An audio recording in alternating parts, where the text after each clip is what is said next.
मोर्चा छात्रों के समर्थन में आरजेडी का महाधरना। सीवान फायरिंग के विरोध में आप तेजस्वी का मार्च। तेजस्वी 5 किलोमीटर लंबा पैदल मार्च निकालेंगे। वहीं राज्यपाल को इस मार्च के दौरान ज्ञापन सौंपेंगे आरजेडी प्रतिनिधिमंडल। पेपर लीक और बेरोजगारी पर सरकार घेरने की तैयारी में है। वहीं एनडीए ने मार्च को राजनीतिक लाभ की कोशिश बताया है। बता दें कि पटना में परीक्षा में गड़बड़ी, पेपर लीक, बेरोजगारी और सीवान फायरिंग के विरोध में आरजेडी का आज महाधरना और मार्च देखने को मिल रहा है। नेता प्रतिपक्ष तेजस्वी यादव के नेतृत्व में करीब 5 किलोमीटर का पैदल मार्च निकाला जाएगा। मार्च के बाद राज्यपाल को ज्ञापन सौंपने की भी तैयारी है। वहीं आरजेडी सीवान में छात्र प्रदर्शन के दौरान कथित पुलिस कार्रवाई और AK-47 के इस्तेमाल पर जवाबदेही की मांग कर रही है। पार्टी का आरोप है कि सरकार छात्रों के लोकतांत्रिक अधिकारों का दमन कर रही है। वहीं एनडीए ने इसे राजनीतिक लाभ की कोशिश बताया। बता दें कि आरजेडी शिक्षा सुधार, रोजगार और भर्ती प्रक्रिया में पारदर्शिता की मांग उठा रहे, जिसको लेकर यह विरोध प्रदर्शन भी पटना में देखने को मिल रहा है। ये नेता प्रतिपक्ष है या नेता प्रतिपक्ष विदेश यात्रा? जब लॉन्ग मार्च करने का समय था, इनको गली गली घूमने का था बांकीपुर में, तो ये विदेश यात्रा कर रहे थे बांकीपुर उपचुनाव में। और आज नकली आंसू, घड़ियालू आंसू बहाने के लिए ये आए हैं राजभवन मार्च, छात्र आंदोलन।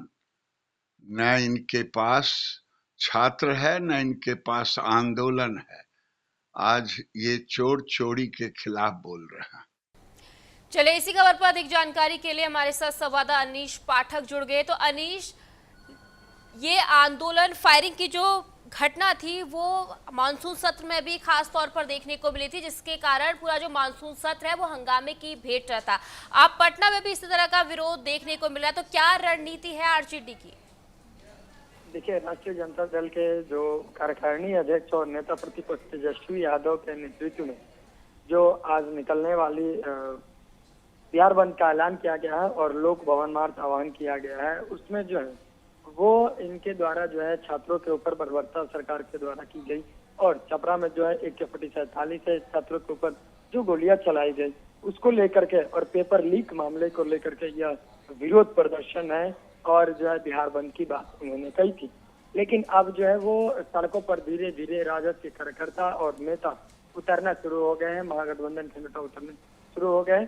हर जगह पे, हर चौक चौराहे पर जो है वो राजद के कार्यकर्ताओं को देखा जा रहा है हाथ में हरा झंडा लेकर के और माथे पर जो है हरा पगड़ी बांध करके गमछी का वहां पे वो लोग खड़े नजर आ रहे हैं। हालांकि तेजस्वी यादव कुछ देर बाद जो है वो अब निकलेंगे, निकल करके जो है वो मार्च करेंगे और यह मार्च जो है वो तेजस्वी यादव के नेतृत्व में की जाएगी। और आरजेडी सदस्य जो है वो कई सदस्य ऐसे हैं जो पटना के गांधी मैदान भी पहुंच गए हैं और गांधी मैदान भी पहुंचे हुए।